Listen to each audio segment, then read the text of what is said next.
Ini mga kadaba ang pinakamapagalo na sitwasyon mga kadaba kapag nagsugda-sugda ka mga kadaba sa lawod babadaw diri ka talaga masun mga kadaba makapuntos yung pagsugda mga kadaba kinano baga sa mga kadaba kapag nagsugda ka pa ng mga kadaba siyempre maula-ula sunan sabaw di na naman kasi sini mga kadaba sa ato pagburoblog mga kadaba sa lawod babadaw ini kadaba badaw mabaludo naglumba-lumba na namo sa kayan babadaw manini mga kadaba baga nagduyan-duyan sini namo sa kayan so irog sini mga kadaba ang sitwasyon namo sa mga nakaagi na adlaw babadaw basta irog sini ang mga sitwasyon lao mo naman ang mga kadaba na talaga mapagalong pag mga irog sila mga sitwasyon kaya na baga badaw medyo delikado mga kadaba aram na naman sila mga kadaba pagkaaga sila matik na sila mga kadaba wala na naman sila balanse kaya na baga anlaw lang sila mga kadaba nagpairaram na naman kaya na baga kay sige ang kurkuliat babadaw ini kadaba nano na ini kaya ini mga kadaba sometimes sila mga kadaba sa naglawag kami irog lang sila ana makuha mga kadaba babadaw ini nano na ini kadaba Ya, padaw.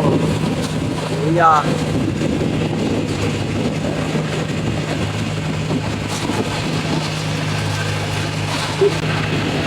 Udah, hei. Ini mula. Terus sudah. Bisa.